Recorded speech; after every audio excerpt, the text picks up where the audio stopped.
Of mission here at the Fraser History Museum. And today, as you know, we are gathering to pay tribute and learn more about a woman named Eliza Tevis. She was an enslaved woman who gained her freedom in the 1830s, purchased land, and built a home in the Wetwoods, now the Newburgh neighborhood of South Louisville. But there is so much more to her story. A woman who did what she could. And that is the name of the exhibit featuring Eliza Tevis on the second floor.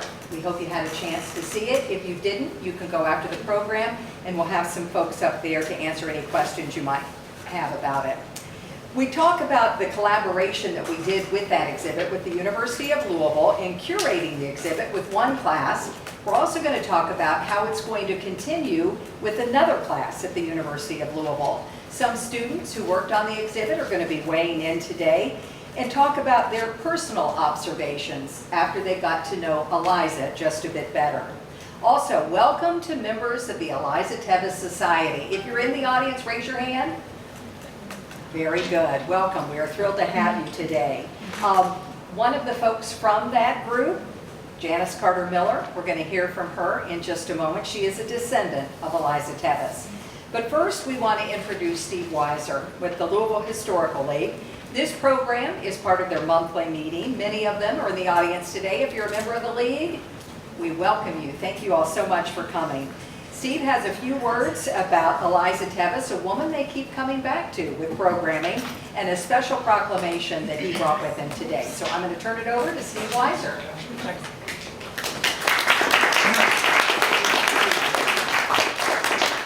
Thank you, Rachel. My name is Steve Weiser, President of the Louisville Historical League. On behalf of the Louisville Historical League, I wish to extend our appreciation to Rachel Platt, the Fraser History Museum, the Eliza Tevis Society, and Dr. Glenn Carruthers, and students at the University of Louisville for this recognition of Miss Eliza Tevis. The Louisville Historical League is dedicated to promoting the appreciation and preservation of our cultural heritage and environment. 2 years ago, the League had a panel discussion on Miss Eliza Tevis that provided important background on this legendary woman. Thus, we are pleased to participate in this program today that further details her remarkable life. I do also want to mention briefly the special buy one, get one free membership offer that Rachel will mention later in her comments for the League membership. Hopefully, I encourage you to take advantage of that. And I wish to note the League's next few programs.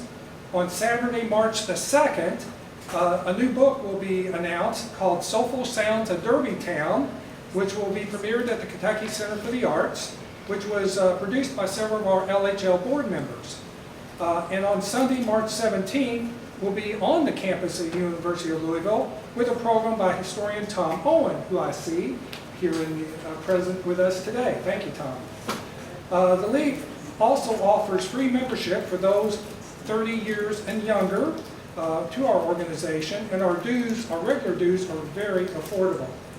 Finally, on behalf of Mayor Craig Greenberg, I wish to present to the Eliza Tevis Society this proclamation that designates today, February the 18th, Eliza Tevis Day in Louisville.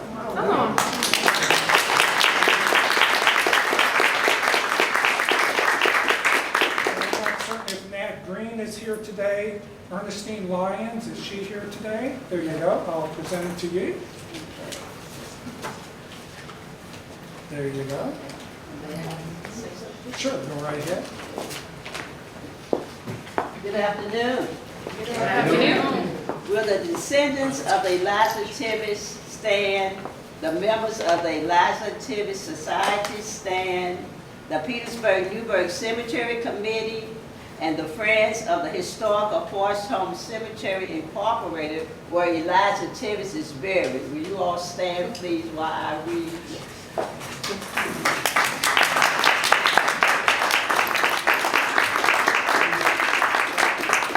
Rachel Platt, on behalf of the descendants of Eliza Tevis, which I am, and as president of the Eliza Tevis Society, I'm a member of the Petersburg Newburgh Cemetery Committee and the Friends of the Historical Forest Home Cemetery Incorporated. We graciously accept a proclamation from Mayor Craig Greenberg for proclaiming January the 18th as the Eliza Tevis Day. May God bless each of you richly in the name of Jesus. Thank you.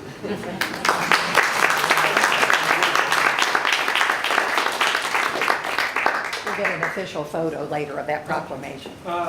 Thanks to everyone here for recognizing the significant contributions by Miss Eliza Tevis for making our city a better place in which to live. Thank you.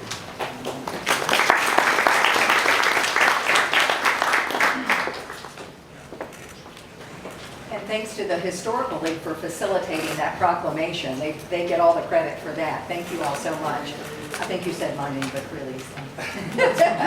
So we'll do a picture later, absolutely. As we start talking about Eliza Tevis, let's start with those who perhaps know her best. Even though everything there is to know about her, I think we can all fairly say, really hasn't been discovered just yet. What makes her so fascinating? What makes her tick? She was really a cornerstone of her community, and even in marriage, she protected her property. She was definitely ahead of her time. Here to talk about the Eliza Tevis Society as well, who they are, who she was, Eliza Tevis, is Janice Carter Miller, also a descendant of Eliza Tevis.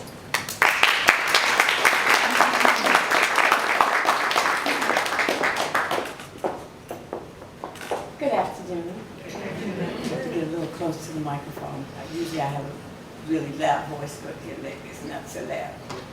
I'm here to tell you a little bit about Eliza, and I am excited about that. I am the spokesperson for the Eliza Tevis Society, and that came about because Eliza spoke to me. When I was finding out more about Eliza, they said she was a small woman, small stature, but she was very adventurous. She was a little aggressive. She was a thinker. She was always on her toes. You never knew what was going on with Eliza, but she was taking care of business 24/7. I said, she sounds like me. So, and the more I've learned about Eliza, the more I feel attached to Eliza. Eliza was enslaved, but I don't think Eliza thought of herself as a slave. She might have said she was a servant, because while she was in the house serving, Eliza was listening.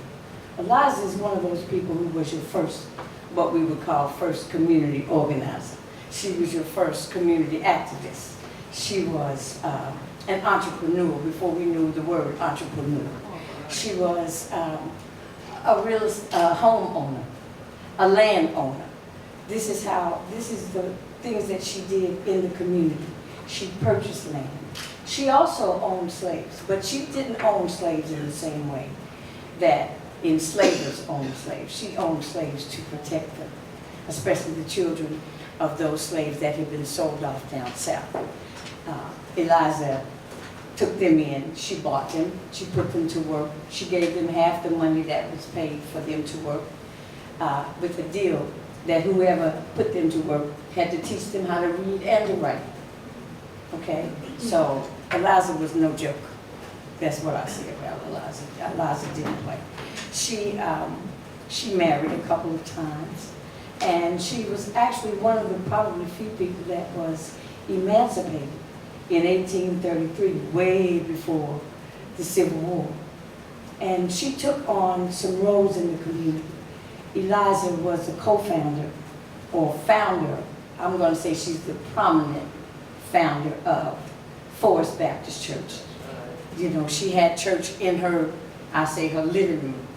Wherever she lived, it was her living room. She also had school, Newburgh Middle School, in her front yard. So she was everything that someone could be. She was a nurse practitioner. She knew about little homemade remedies.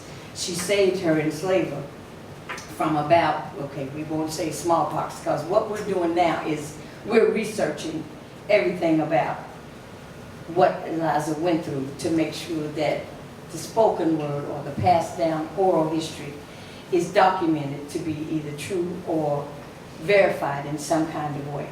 And that's what the Eliza Tevis Society, that's what we are doing. We've come together to find out what's the real truth about Eliza Tevis is, so that we can share with the rest of the community. See, Eliza started a community that still exists today. The church is still there, Forest Baptist Church, 57. 157 years old, still standing. Newburgh Middle School, part of JCPS now, but still standing, okay?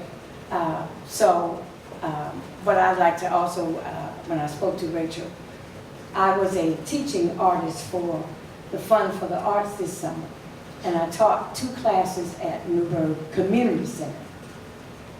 And one of my classes had to do with mind, body, and soul. My portion of that class was soul. And I asked my students to tell me, to name 5 to 6 places in Newburgh that were the core, the soul of the Newburgh community. And my students said the Boys and Girls Club, the community center, the church, the cemetery, the park, and the snack. Now, I haven't gone to see where the snack is yet, but the kids knew where it was, and the library. They knew what held that community together. And those are some of the places that Eliza had a lot to do with.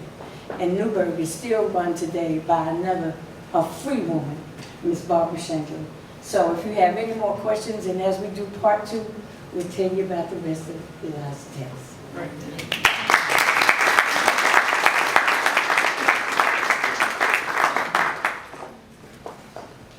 More to come from Janice with Eliza Tevis. There will be a performance at some point, right? Yes.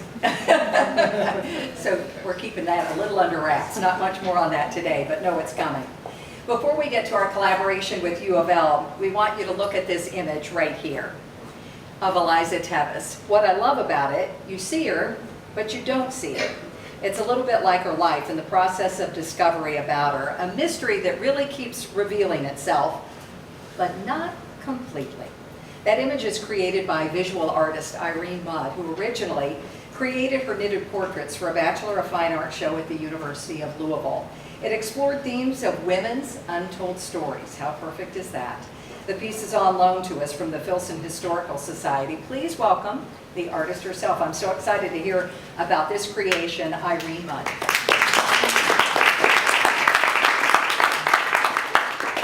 Thank you all so much for having me here today. So yes, as Rachel mentioned, I got my BFA in painting and fiber art at U of L Hyde Institute, and the Filson Historical Society reached out to me in early 2020 to complete 2 portraits for their exhibition, Women at Work, Venturing into the Public Sphere, which dealt with the 100th year anniversary of women's suffrage being ratified in the United States. Eliza Tevis was one of the main portraits they commissioned, in part because there was no found photos or portraits, drawings, paintings of her, despite being a very well-known businesswoman, landowning woman, woman of prominence in Kentucky. So basically they asked me to create this portrait based on a series I had done for my BFA show, which used found photographs of typically anonymous women that I would find in antique stores, public domain archives, and use a free software that allows you to upload photographs onto knitting charts and then basically block out the basic colors and then hand knit them. So for this particular portrait, I worked with the Filson's photo archives in finding multiple images of formerly enslaved black women who were living in Kentucky around the same time period that Eliza Tevis would have been.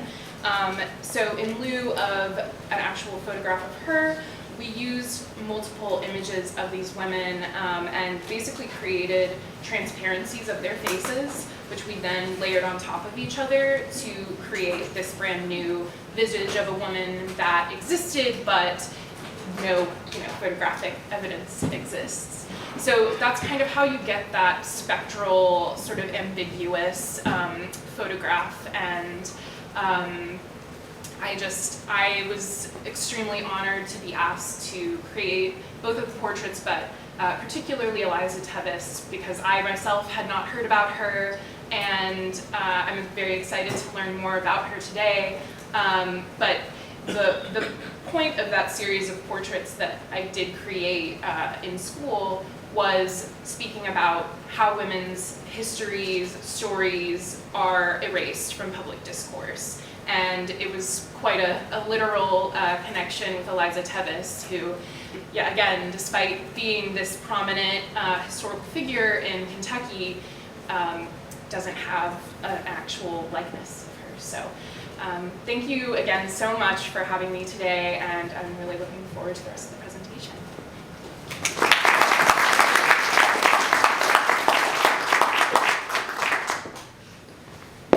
That imagery, though, thank you very much. Interesting to know the backstory of that, because when I saw it, I said, I can't wait to talk to the artist to find out about how this was created when we know there's no photographic evidence. So that really is interesting how she did that. Well, at the Fraser, we love these untold stories. Love incorporating diverse voices whenever and wherever we can. Our curator, Amanda Breedy, is a force behind that effort, relentless with it, and I love it every step of the way. She joins us to talk about the exhibit on the second floor and how it came about with the University of Louisville. Amanda, our girl power right here.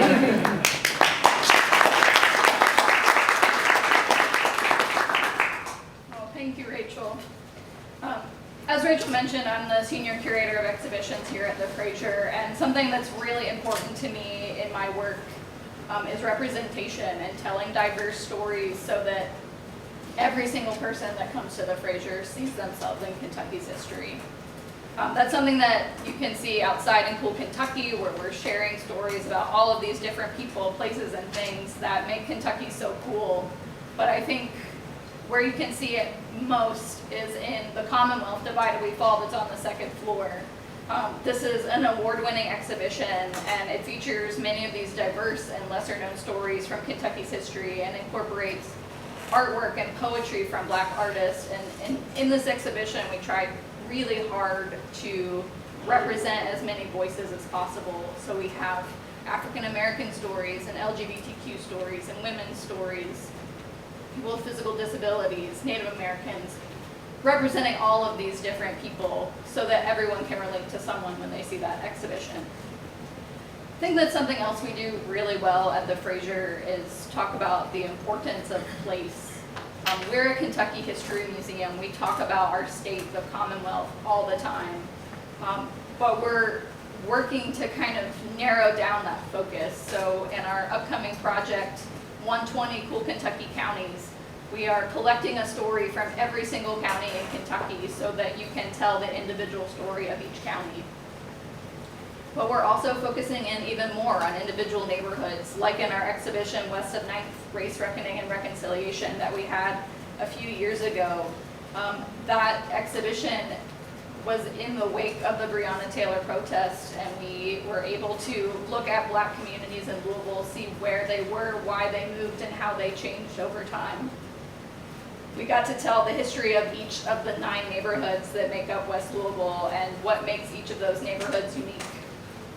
So when Dr. Crothers came to us with the proposal for the Eliza Tevis project with his class, we thought it was just an absolutely perfect fit. Because we love to tell these stories that you don't hear all the time, and we love to be able to situate them in a neighborhood and in a place. We're so proud to have the exhibition that was curated by the students on display. She did what she could. Eliza Tevis and the Origins of Newburgh is now on the second floor right outside of the Commonwealth, which is just the perfect place for it to be. And when I say that we collaborated with the class, they did all the work. Really, they curated it. We found all the images and the objects. They did all the research, all the writing, and we were just kind of there to guide them along the way. We're currently working with Dr. Felicia Jaminson's class at the U of L at the University of Louisville to uncover more of Eliza's legacy and talk more about the history of the Newburgh neighborhood. And that's going to expand the exhibition on the second floor. So we're really excited to be able to continue that story in the exhibition.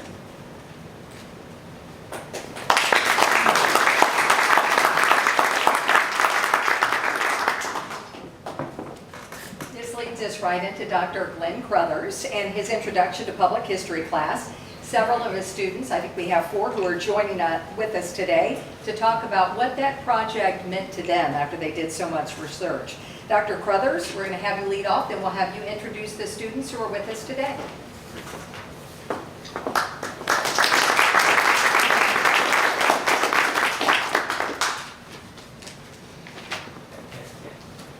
All right, that's what I thought. Hang on a second. I have to recognize my approaching dotage and put on my glasses. Good afternoon, everyone. As noted, I'm Glenn Crothers. I teach history at U of L, and it's a real pleasure to be here. Thanks to the Louisville Historical League for inviting my students to talk about planning and creating and curating the Eliza Tevis exhibit. She did what she could here at the Fraser. In my introduction to public history class, I emphasize that to students that good public history is the product of collaboration with a variety of stakeholders. This past semester proved that adage many times over. The Eliza Tevis project was born in collaboration and was made possible by collaboration. First, students collaborated with members of the Eliza Tevis Society who visited the class and shared their research and historical artifacts with the students. They also shared their passion for this project, especially for the importance of understanding the life of Tevis and how free and enslaved Black Kentuckians have created communities like Newburgh, institutions like Forest Baptist Church that have shaped the city, the state, and the region. Second, the class collaborated with the staff of the Fraser, who are far too generous in their praise, whose expertise, advice, and assistance helped the students design an exhibit that was both historically accurate and accessible. The enthusiasm of the Fraser staff for this kind of community-oriented historical work also served to encourage the students. And through the Fraser staff, the class also collaborated, if not directly, indirectly, with the Filson Historical Society, which provided key artifacts and historical documents that informed and are displayed in the exhibit. Third, the students collaborated with one another. They divided among themselves the various tasks required to make the exhibit a reality, researching Tevis's life, debating how to interpret what they had found. And those were some of the most interesting classes. Writing an initial script of the exhibit, repeatedly revising the script to make it concise and accessible, deciding what artifacts to include in the exhibit, and writing captions for those artifacts. The class then delivered the materials they had collected to the Fraser, the plans they had devised, whose staff did their magic and turned the students' design into reality. Each student took the project seriously and brought their individual expertise and skills to the table, and together they made the exhibit a reality. So let me briefly introduce the 7 students, 3 of whom will talk today about the project. Absent today are Amy Repplinger, who's a history major, who will graduate this semester and is attending grad school at Loyola Chicago in the fall. Also not with us today is Hillary Bowles, a full-time public school teacher who is also pursuing a PhD in humanities. That busy double life likely explains why she could not be here today. In addition, Cora Mills, who is a senior and a history major, who will also graduate this semester, is not here today. And Hollister Dottie Greiner, who is completing her MPA in Critical Curatorial Studies in the Department of Art and Design, and brought her skills about 19th century dress to the table. Speaking today will be 3 students. Benjamin Botkin, who is an MA student in the Department of History. Fall of 2023 was his first semester, and he certainly rose to the challenge of this class well. Emily Ravenscroft leads a triple life. She's a musician. I see you brought your violin with us today. You're going to play for us? I came from a show. And she's pursuing an individualized major at U of L while also working full-time in the University Office of Advancement. And Yomi Echikuli, I'm sorry, Yomi.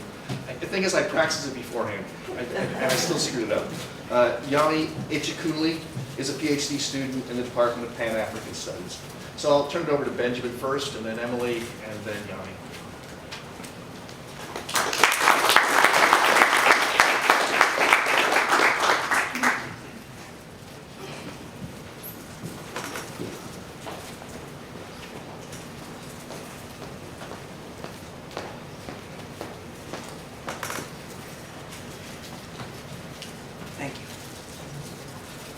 story of Eliza Tevis is the story of the Newburgh community itself.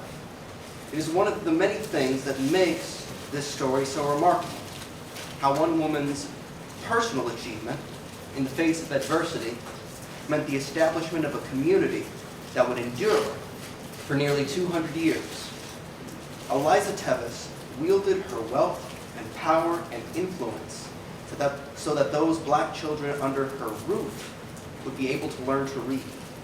She opened the doors of her cabin that she had made for herself so that the people of Newburgh might have somewhere that they could pray while they built a church of their own. Her prosperity became their prosperity. She did what she could. The Eliza Tevis exhibit would not have been possible without the support of the Eliza Tevis Society, which is comprised largely of the descendants of the Tevis family. Naturally, the Eliza Tevis story holds greater value and greater stakes for those in that family tree. The Eliza Tevis story is complicated and easy to mischaracterize. Despite this, the Eliza Tevis Society trusted in those involved with this project to properly characterize the life of this remarkable woman. Just as Eliza Tevis opened the doors of her home to the Newburgh community, so too the Eliza Tevis Society invites the people of Louisville to peek into the life of Eliza Tevis. The trust that this required on their part in the University of Louisville, in the Fraser Museum, and in us is impossible to exaggerate. I hope that it is a trust which we have not betrayed. Thank you.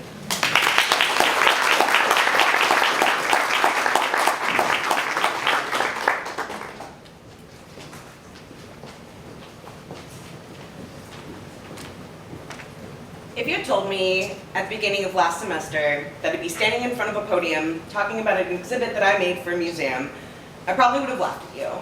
I didn't know what I was getting into when I signed up for this class. I was really excited.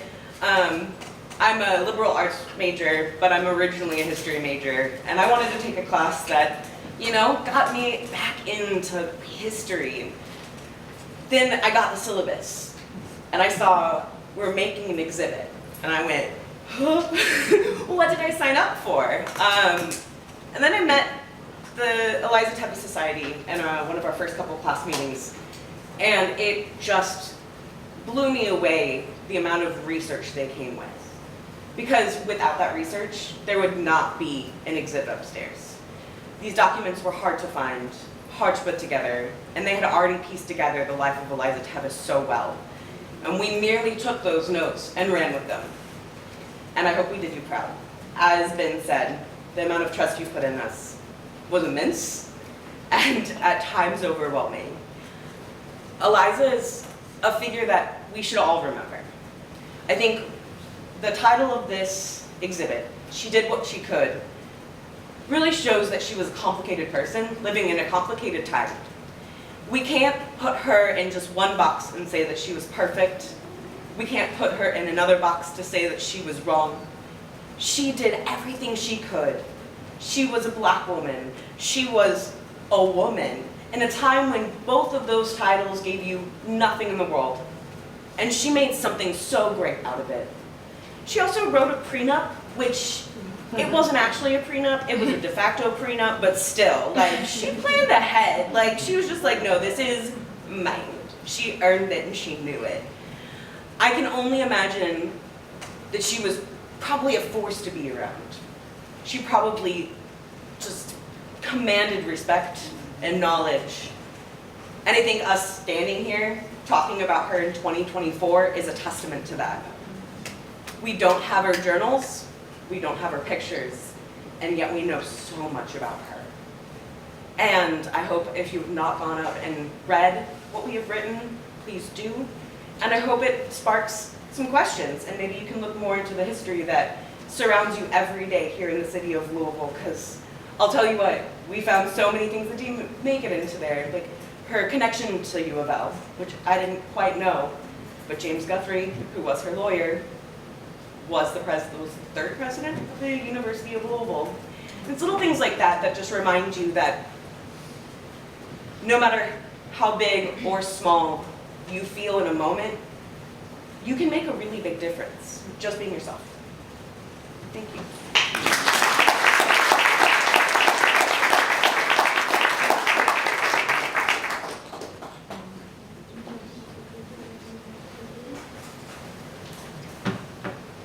Good afternoon, everyone. Eliza Tevis. So the theme of my talk today is Eliza Tevis, a pioneer of community building as a form of slave resistance. Have you ever imagined Tevis as an abolitionist? I read an edited work recently on Margaret Garner, another Kentucky slave who was recaptured on her way to freedom through the Ohio River in 1856. The book, Gendered Resistance, Women, Slavery, and the Legacy of Margaret Garner, gives me a different perspective on Tevis's rationale for building the Westwood community around the black race. Margaret was a 22-year-old woman who crossed the Ohio River with her family with the aim of gaining freedom. Unfortunately for her, she was recaptured by slave catchers. Rather than subjecting herself and her 2-year-old daughter to the savageness and exploitation of slavery, she murdered her in a cold blood by cutting her throat. At the coroner's inquest, Margaret confirmed killing her daughter, and in fact, she had intended to kill her 3 remaining children and herself to avoid being re-enslaved. She chose death over life in slavery. She chose death over sexual exploitation and the dehumanizing chattel slavery. Margaret's history makes us appreciate Tevis's community building around the black race as a form of resistance to slavery. Rather than plotting mass escape via the Ohio River after her freedom, Tevis established the Westwood community as a fortress against all forms of anti-black prejudices and slavery. While researching on the Tevis project as a class, we came across some white supremacist Eurocentric narratives that attempted to portray Eliza as a mulatto woman who used her elite social status to exploit her people for financial freedom, for financial gains. Our knowledge of history made us realize that people of mixed race, like Tevis, never enjoyed exalted social status in the US as it was in Brazil and the Caribbean. Eliza Tevis her status was never a privileged one, but a negotiating force between the oppressor and the oppressed. Eliza belonged to the category of abolitionists, like Harriet Tubman, who rescued her enslaved family and relatives after her freedom. I see Tevis's idea of building the Westwood community, the new black community of today, as a way of resisting slavery at its peak.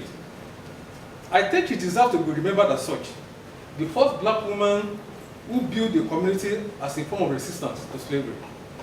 Besides creating a friendly environment for the enslaved people, she assisted in negotiating for their wages, and in other instances, she foresighted a perpetual freedom for the enslaved by lowering wages for slave owners who were committed to teaching the enslaved the techniques of reading and writing. The history of Ghana that I told you earlier debunks the popular narratives that claimed that slavery was liberal in Kentucky compared to the Deep South. If Margaret could commit infanticide and attempt to commit suicide instead of returning to slavery in Kentucky, her action and intention raise critical questions and confront historians to do an appraisal of slavery in the state. In conclusion, Tevis did what she could to write her name in history book as an abolitionist. Therefore, I charge Louisville historians to honor her as a black woman who invented community building as a form of slave resistance. Thank you.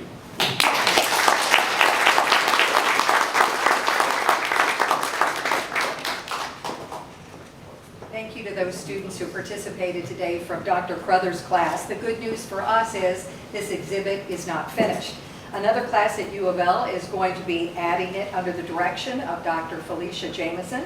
She is joining us now to talk about her class and what they're doing next with this project. Dr. Jameson.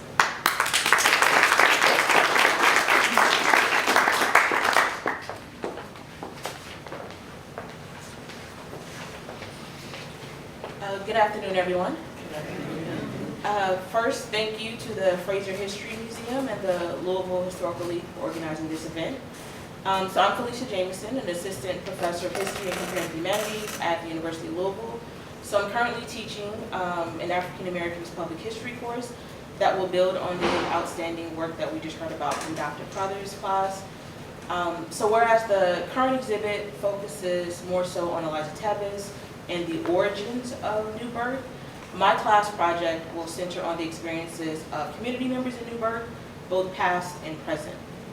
So my class has only been meeting for a few weeks now, so we're still in the early stages of researching and creating the exhibit.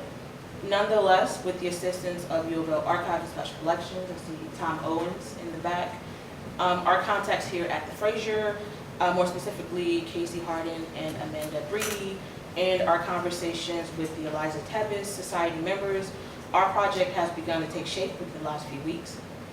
So a tentative title for our exhibit is Voices of Newburgh, Past and Present. And we are going to focus on 3 to 4 institutions that have been important in Newburgh's history. And after hearing everybody speak today, I think we're on the right track. So we've decided to focus on the Forest Baptist Church, Newburgh Middle School, and the Newburgh Library, though we may add another local institution. So in addition to telling the stories about those places, the students thought that it would be engaging to partner with either Newburgh Middle School or the Newburgh Library on an art project. For this project, children would answer the question, what does Newburgh mean to me? Either through a drawing or with a short essay or poem. They would do this on a standard piece of paper, and these papers would then be fashioned to the shape of a quote and placed in the exhibit. Of course, quoting is a very important cultural aspect of African American culture, so we thought that that would be really nice. And then we've actually made contact with both of those places, and hopefully we will hear back from them soon, but I think there may also be some contacts here that we can talk to, so I'll probably be trying to speak with a few people after this event. Another good feature for the exhibit would be historical street signs from the Newburgh community. So the Eliza Tevis Society, more specifically Ms. Sherelle Lyons Goodwin, has actually provided the class with packets of documents and primary sources to help us better tell the stories and biographies of the people of Newburgh. So one document that stood out to us were the old street names that were named after Black families who lived in Newburgh in the early to mid 20th century. Unfortunately, many of the street names have been changed due to urban renewal of the mid 20th century. But we thought that we could honor these families by recreating those street signs and incorporating them into our exhibit somehow. So we're still working on that. So my class will have everything completed and sent to the Fraser History Museum by early April, and then hopefully the exhibit will open by late April before the end of our semester. And overall, my students and I are extremely honored to work on this project and to work on the exhibit with the Fraser, with the Eliza Tevis Society, and other members of Newburgh community. Ideally, we at the History Department and the University of Louisville can continue the practice of partnering with local organizations to tell important stories such as that of Eliza Tevis and Newburgh.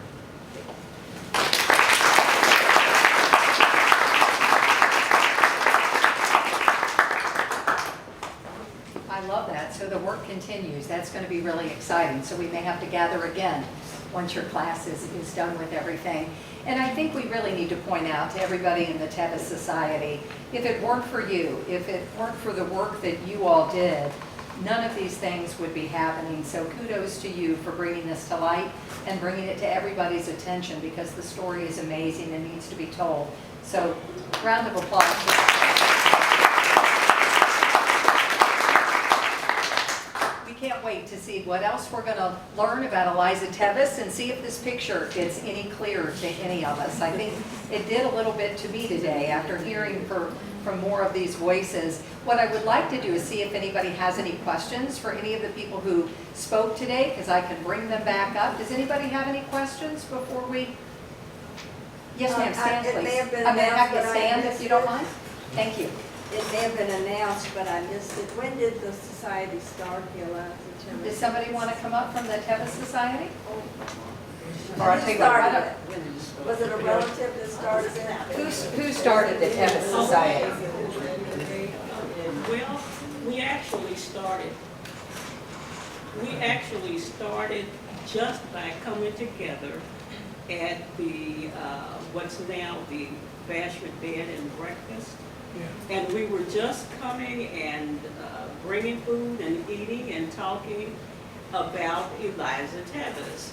And so one day when we were at a meeting, one of the members, Charles Stevens, was walking out the door and he said, you know, we all form a society.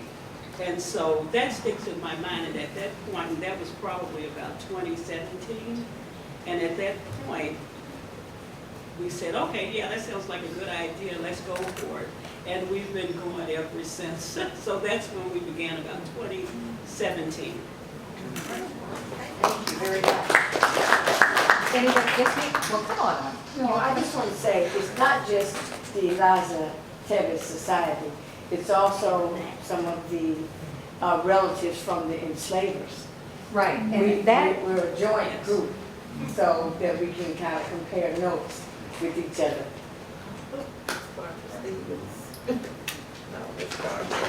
you're on the spot, right here. Well, no, because I think that makes it very unique and worthy of talking about. So when you became part of it as well, tell us a little bit about your involvement. Well, I'm a member of the Heights family, and the Heights were owners of they had enslaved people, and I've always had some friends in Newburgh, and Charles is my son, and I've had some pretty good food. And it's just a wonderful, friendly society. No secrets. Secrets kill, you know that, right? I'm glad that you pointed out. Thank you, Janice. I think that's really important. Does anybody else have any questions that you would like to? All good? All right, very good. As we wrap up, I just want to let you know a couple of things. First, thanks for everybody for coming today. Want to let you know it is the Fraser's 20th anniversary, and our individual memberships are only $20. Can you tell my sales pitch is starting here? We are giving a special buy one, get one free for anybody who is here today. So find a buddy, each pitch in $10, and you have 2 memberships for that. If you're interested, we've got Casey and Amanda who will take you up front to do that. We certainly hope that you will do, because you'll want to come back for some of these great programs that we have here. We also want to let you know that the museum is open until 4 o'clock. Some of you haven't been up to the 2nd floor to see the exhibit, and we will have Amanda, I think our curator, is going to go up there. Irene is in the front here if you will have any questions about her textile. Janice, I think Channel 32 is looking for some of you up at the Tevis Society. They are here to do an interview. But again, thank you all so much for coming today. I want to get an official picture of that proclamation. And thank you all for coming and helping us get a much clearer picture of Eliza Tevis. Thank you all so much.